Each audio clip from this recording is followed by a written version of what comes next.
Hey, I was asked to write or make a video about how to be creative or creativity. And so I wrote down a bunch of words I'm going to recite right now, so it'll be in the video. I just want to say up front that I hope I don't sound arrogant or pompous during any of this stuff. Because I try to mix in whatever my thoughts were at the moment, trying to think, um, theoretically as well as practically how to do it. I guess really should spend more time thinking about the subject, but I don't have a whole lot of time, so I'm just going to do the best I can. So I hope that anyone out there finds some of this useful. Um, that's really why I'm doing it. So in any event, here we go. So try to be different. If you're going to be creative, you got to be different. You have to be unique. You got to be yourself. So copying and creating are two different things. So how many times have you seen like for example, a yellow sun? Someone paints a yellow sun all the way back from elementary school and all that. So maybe paint it purple. Try something different. Something that nobody has seen before. Because I guarantee you, we've all seen a million yellow suns. But if you make a purple sun or green or whatever, I'm just using it as an example. I'm not saying you have to paint a different color for the sun. I'm simply using it as for an example that if you do something different like that, I guarantee that people are going to remember that purple sun a million times more than they'll remember the gazillion yellow suns they've seen. So, you want to look at things from a different point of view. It doesn't have to be the way everyone else does it. And matter of fact, that's the point. Don't do things the way everyone does it. That's how you're going to become more creative and more individualistic. And those two words pretty much go hand in hand. So, if you're not creating, you're copying.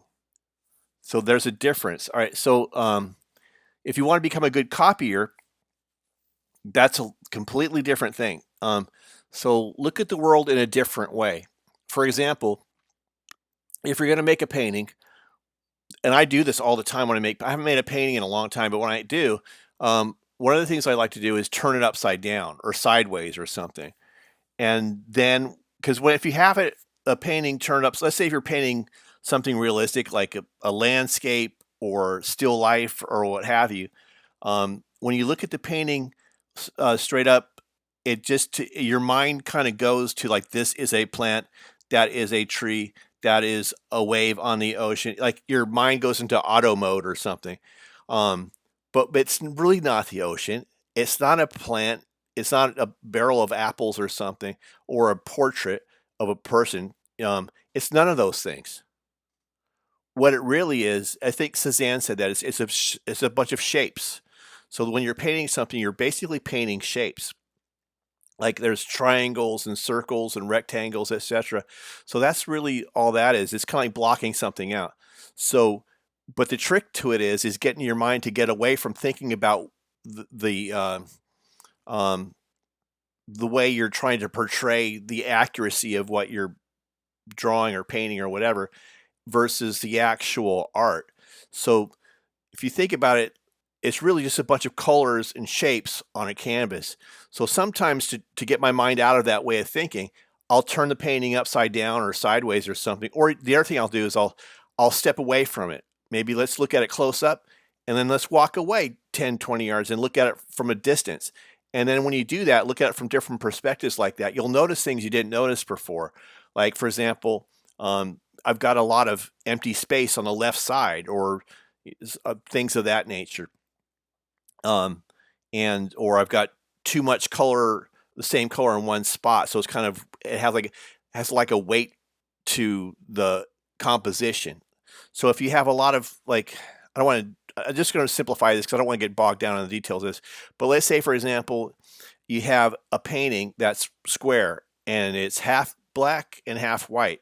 If you take that painting and put it with the light side up, you'll feel like grounded or something because it's sort of like the white space becomes like the sky and the dark space becomes sort of like the ground and it feels stable. But if you take that same painting and put it upside down, then it feels uneasy, as if there's a weight that's pulling down on you because the black seems heavier than the white psychologically. So it's like it would, if you wanted to create a work of art that feels unsettling, then you would do that. But you wouldn't even notice a difference if you didn't look at it from different points of view. That's all I'm trying to say. Look at things from far away, close up, whatever. Look at it from different perspectives. Okay, so if let's say you're doing recording, and I do this all the time. If I'm recording a song, this happens to me all the time. I have several riffs lined up, and I think they're going to go in a certain order. And then sometimes I'll put it away for a couple days, and I'll go back in and listen to it like I'm putting myself in the perspective of someone who's brand new to hearing it, and I'll play the recording back. Sometimes what I'll notice is like, man, this kind of drags at this tempo. I better speed this up. Or I'll think, man, it's too many of those. It gets boring. I better change that up to something else. Or sometimes if I just have a riff and I don't know what's going to follow that other riff, what I'll do is just play the riff once I get the number of repetitions that I think will work for me and make me happy. Then I'll listen to it. Then every time there's that silence after the riff runs its course. Then I try to listen to my inner ear and think, okay, what's the next riff going to be? What does it feel like? What does it sound like in my mind's eye or my mind's ear that's going to follow that? And so you kind of, it's whatever impression I get, bam, then I'll go, oh, that's what it needs. It needs something like this to follow that. Then it helps me kind of create the song, and you go step by step like that.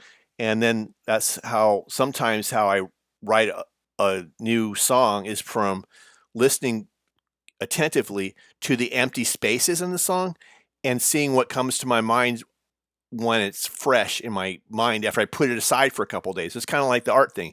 You take a different new perspective on it and see what it needs. What's the painting need? What's the song need? Kind of like that. And like the Beatles did things like that too. Like they did things that were different. Like for example, I forget I think it's like You Can't Buy Me Love or something. They put the chorus at the beginning of the song, which was unheard of at the time. Usually it would go like, I think it's like verse, chorus, and then maybe like a bridge or something.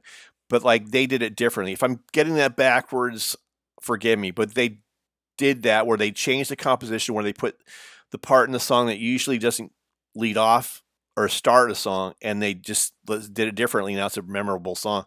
So sometimes that means focusing on something small and mundane that people take for granted and make it have more importance. Like, for example, like I like things like a weed growing out of the cement where, you walk and step on those all the time. You don't even think about it. But the moment like you kind of focus on it and make it the center of attention, then it takes on a whole other meaning.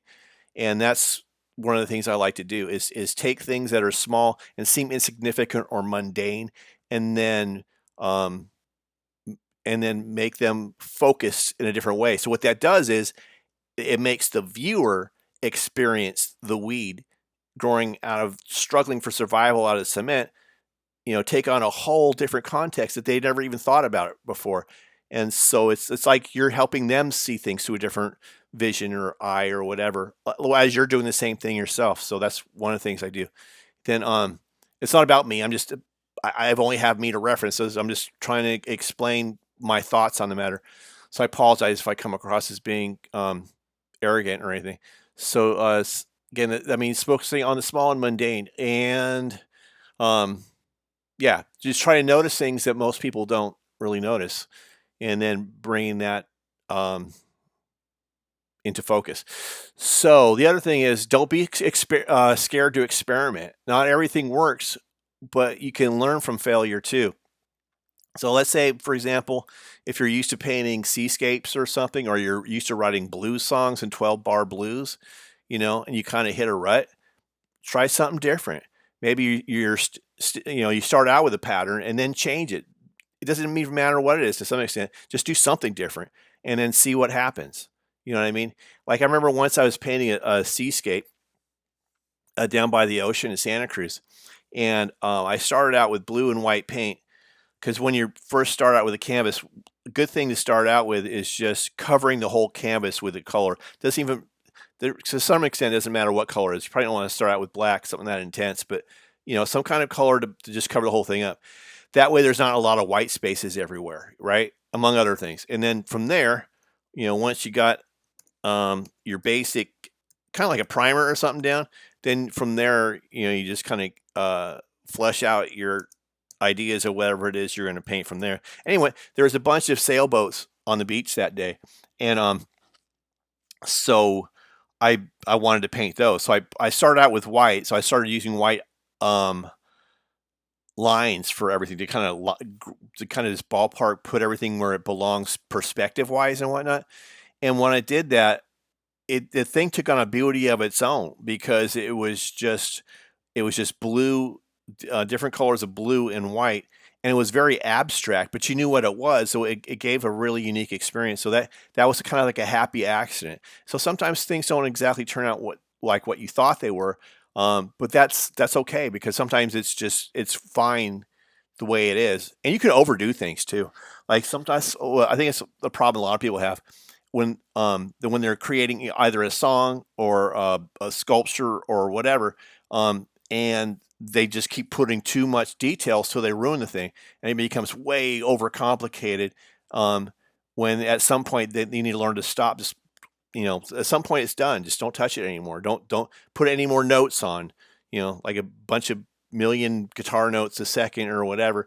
It's just crushing the song itself. So know when to stop and lay back. I guess that's part of it. Sometimes it's good just to leave it simple, whatever it is you're creating, in my mind. And try stuff out. If you always paint in acrylics, try oil paints or watercolors or what have you. And maybe you're not painting with watercolors on watercolor papers, but so what? It's there's no rules. You just have to it's good to break the rules sometimes, or like the Beatles did. They put the chorus at the beginning of the song. So don't be afraid to try new things. Okay, next thing. Usually the most creative people are a little bit different from everybody else, bohemian, whatever you want to call it. So sometimes that means being an outcast, like you're not part of the group, but it doesn't have to be. But most artists are considered, again, bohemian or unusual. They're doing something different. If you are an artist, you are going to march to a different drum. That's just how it is. If you're not, then you're not really an artist. You're probably just, making, paint by number things or something. I'm not trying to put that down. I'm just saying it's a different thing. So, so sometimes that means being an outcast, being alone, like not being part of the group, like you're shunned or something. But it also means standing out. So sometimes there's two ways to look at things. Okay, maybe you're not part of the group, but you stand out. So maybe you don't want to stand out. There's times I don't want to stand out, like if I'm in traffic or something. I don't want to bring attention to myself. But there are times when you do want to. Sometimes it's good to be different, and it certainly gets you more attention if that's what you want, than trying to fit in with everybody else. So that's a huge part of it. Don't worry about fitting in. Try to stand out. So that makes you different and unique and more interesting. So in my personal opinion. So again, sometimes that means being an outcast. So you're not part of the group, but you have to be ready for that. So if it also means standing out, like I said, it's a positive thing. A good example of this is black people in America, anyway, specifically here in America. I don't know everywhere else, and I'm not generalizing here. So it's not like there's a group of people that are a monolith. So when I say that, I'm just trying to save time, because I don't have time to write about every individual in the world, because everybody's different, despite whatever your ethnicity, etc. is. Everyone is unique in their own way. So, but I'm generalizing here, so I don't know how else to say it. So I can't make my point if I sit here and watch every little thing I say. So here we go. So here it goes. All of the best popular modern music, with a few exceptions, comes either directly or indirectly from black people in America. And this goes all the way back before rock and roll. Some people think it started there, but no, it goes way back. So rock, jazz, blues, funk, rap, etc., you name it. Heck, even country music is influenced, right? So I mean, it's just a term. I just really applaud that whole creativity of all these different genres. It's just amazing to me, and it's like, you know, my hats off to everybody. You know, like the whole black community that did all those things is just amazing. So, but a lot of pain I think went with that though.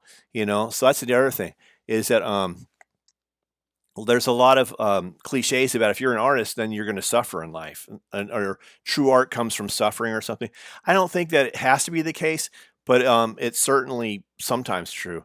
So, like, yeah, so heck, even like I said, this is not an attack on any other groups of people. It's not like anybody else can't be um, creative or whatever. It's just appreciating within the context of this point, you know, um, some beautiful creative art that was created due to those circumstances. I think so. They say that all great art is, like I said, is born from suffering, and like I said, there's some truth in that. If you look at like say Van Gogh or Jackson Pollock. I think it might be Pollock. I don't know. I might be butchering his name, but in any event, um, yeah, those guys definitely felt like they suffered something. So especially like Van Gogh, I think he had like some kind of mental illness or something. So he was definitely in a lot of pain.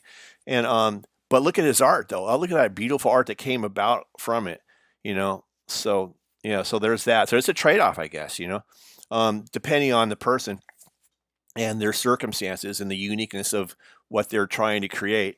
Anyway, the point is to be unique. If you want to go down that road, you got to be unique and different. If you're not really creating, you're copying. So like a Xerox machine, so you're not making your own statement. So don't be in a hurry.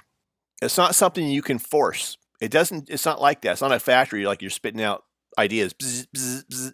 You know, you're it comes when it comes. So you just have to be ready for it. If you're looking for it, you'll find it when it comes. But if you're not, then you can't like just uh, push it out. You got to wait for it to do its thing. So it's not something you can force. It has to come to you. So keep your mind on it. And when it hits you, write it down. Keep a journal or a notepad or something when those ideas come. The more you keep your mind open to creative bursts of inspiration, the more those ideas will come to you. If you are not thinking about or looking for inspiration, then it is less likely you will find it. So if you give up and aren't even start looking for it, you'll never see it. You have to keep an eye, at least in the back of your mind, thinking, I need some inspiration, or I got this thing I'm working on, but I'm missing something from it. So I need to, when it comes, I need to write it down or remember it or record it or whatever. So that way I latch on to that missing part of what I need to make my creation. So being creative, so don't be in a hurry, don't rush it. But being creative is a cathartic process. Kind of like when you get rid of something that was, maybe harming you or something, but it's not exactly like that. I just don't know when I already put it. So it's kind of like the sun that that kind of like burns itself out and then constantly renews itself in that process. So you're constantly burning an old part of yourself within and then creating a new part in a continual process of creation. Because once you've created something, it's done. You can't recreate it, so you need to move on to another project. So so you move on to your next expression. It's kind of like an addiction, right? Or think of it like this, a lot of people you could think of them as being addicted to food, right? You need food to survive. A lot of people don't get this, but like if you're an artist, you need to create. And there's that part of yourself that has to be fed. And that in a part that feeds others by your vision. So you need to create if you're an artist to feed your soul. People who are not creative, they don't relate to that. It's just a different thing. I don't know. Sometimes I wonder if we're all creative inside, and some people their souls just kind of died a little inside, or maybe they I don't know, or maybe they're just different. I don't know. I'm not making a judgment here. I'm just speculating. So, being creative is not about you. It's not about you telling the world about you. That's just narcissism. It's about finding something within yourself that other people outside of you can feel and relate to. Think of it like a good conversation, or that you're having with you and the viewer or the listener. So the listener or viewer is just as important as you are in that conversation, if not more so. So think about like a song that nobody else can relate to. Like, what good would that do? So it's kind of a partnership, if you will. So sometimes when I got my computer light keeps going out on me. Hold on. So sometimes when I'm writing a song and I get stuck, I'll record what I have and then step away from it. Like I was saying before, I'll give it a few days and come back to, and then I'll play the recording back later and listen to what I hear in my mind's ear, what needs to follow. But we kind of already went over that. Happy accidents. Just because a song or a painting did not turn out the way you expected it to does not mean you should discard it. Sometimes, like we talked about the other painting with all the blue and white on it by the ocean, things just reveal themselves. I think Michelangelo said his sculptures were always there the whole time. All he had to do was free them from the rest of the rock. Like when Michelangelo was a sculptor, so he'd take like a hammer and chisel away the excess pieces of rock from marble or granite or something. I'm not sure if he carved in granite, but definitely marble. And so the way he looked at it was the whole thing was ready to go. He just had to remove the stuff that didn't belong to it. So it's already there. He just had to find it pretty much. So I like to look for connections in things. Like, one idea leads to the other, not just for art, but for this kind of how my mind thinks in general, connecting things together, what goes with it, what goes together, etc. You know, and so somebody who's really good at that is Tommy Deafbread. You can tell he's a really creative guy too. So if you ever listen to Tommy Deafbread, he kind of like freestyles associates things in a poetic way. Um, and so I think that's a really good example of that. Is making those connections between things in your mind. It's like a mental way to some people just do it naturally, like Deafbread does.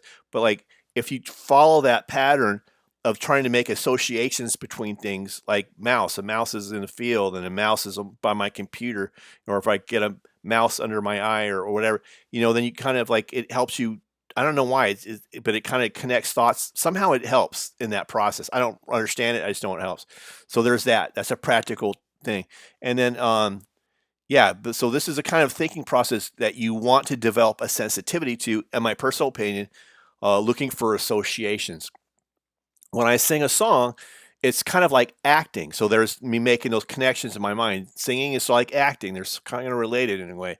So you try to feel the lyrics. So there is a sincerity in what you're doing. So I didn't write, um, like a song from a pop group or something. I didn't write that song, so I don't know exactly what went on in their mind, what was going on. Maybe they were in love with somebody or something, and I don't know who Betty is from Detroit or whatever, But like so I have to do is if I'm singing a song, is I'll listen to the lyrics and find someone or something that I can relate to.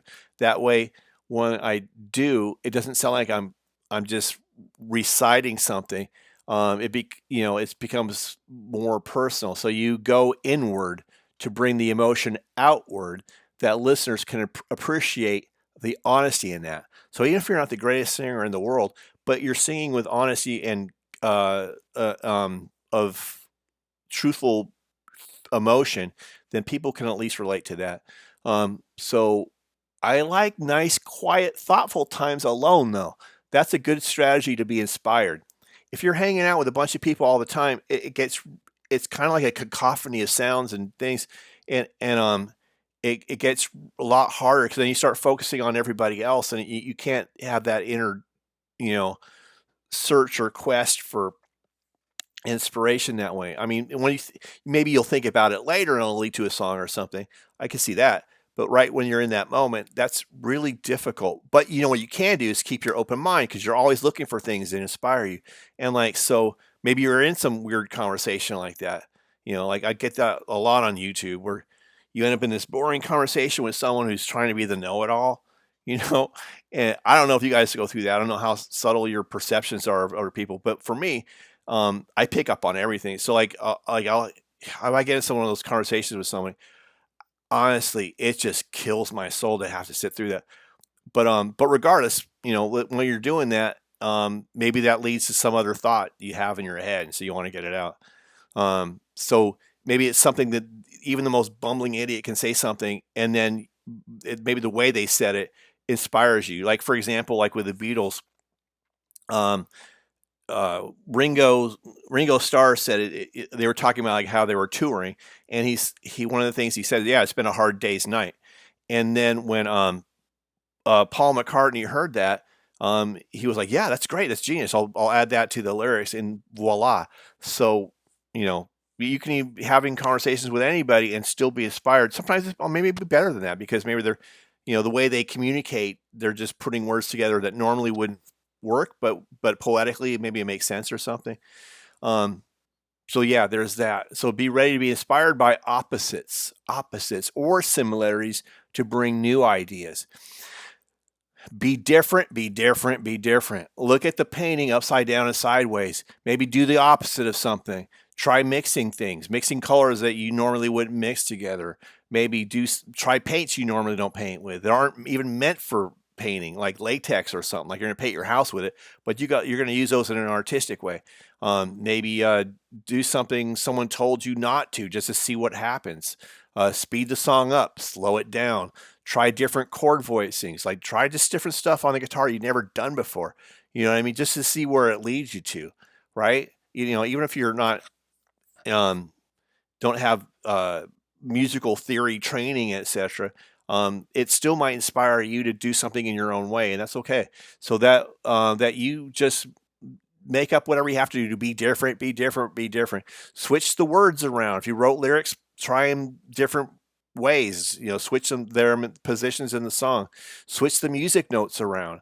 Try a different tool. Maybe try a different kind of paint or a paintbrush, or don't even use a paintbrush. Start painting with something that normally doesn't even go with um, that style of creating art, like with acrylic or whatever.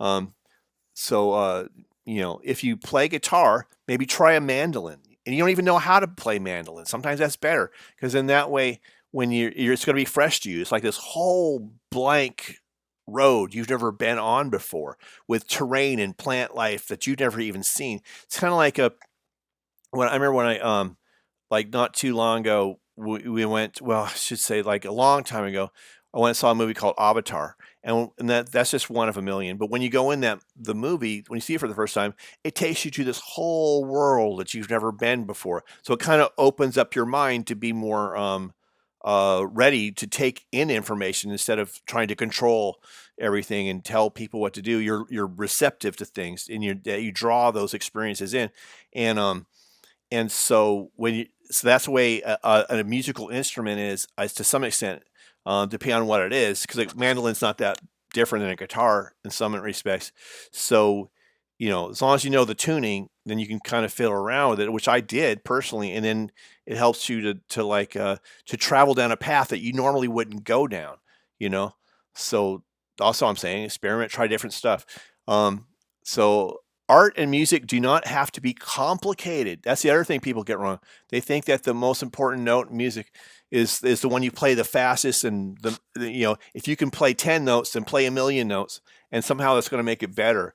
Or if you can, if you're painting a flower, put a million flowers in there. Like put flowers all over the thing, or whatever. That I guess that could work, but usually it doesn't though. So being overly complicated is, that to me personally wouldn't be the goal. So, for example, the most important note in music that you're ever going to play is the rest, the silence when people do not hear you. If that's the most important thing about music, is when knowing not to play, when knowing not to overplay something. A lot of people don't. I remember I played one time with this drummer, and he was playing way too loud, and I said, "Look, can you maybe like tone it down a little bit?" because there's this thing called dynamics. You can play notes softer or louder. It's not like, you can't do that. And that was just so foreign to him, just that whole idea. He was so rigid with his outlook that I couldn't play with it anymore with him. It was just pointless. So don't be rigid in your outlook. You have to. It's not about you. It's about the art. It's about the song. You know what I mean? And and it doesn't have to be complicated. Sometimes, like the softer you play, right? And you can't hear exactly what somebody is saying, then what it will do, it's going to draw you in. So when someone's quiet, you're going to listen more attentively. If you're loud and yelling, I know everything, I got to tell you what to do, you're wrong, then people are going to tune you out because they don't want to listen to your stupid ass. But that's what's called dynamic. So if you're playing soft, it can draw someone in. And if you're playing loud, you can add more drama to something. But it's knowing how to do both, though, being flexible, I guess, if that's the right word. So experiment. Again, it's not about you. It's about the song. It's about the painting. So anyway, to sum it all up, be different, experiment, meditate, be open to ideas, keep a journal or recordings to reflect on later. Be ready to write down your ideas when they are fresh before you forget them. Try to look at the same thing from a different perspective. Honest emotion is more important than sophistication. You can play a million notes a second and not say anything. Then you can just play one simple note with a profound impact. So don't be hard on yourself. If it is in your will, then you'll get there. If that's what your goal is, just keep at it. Just keeping your mind there alone, you'll figure it out. But most importantly, be yourself. Like Michelangelo's statue, it's already inside you. You just have to know how to free it from within yourself. And like the only last thing that I would add to that is to put soul into what you do. Okay, that's it. That's my thoughts on creativity. God bless you all in Jesus' name.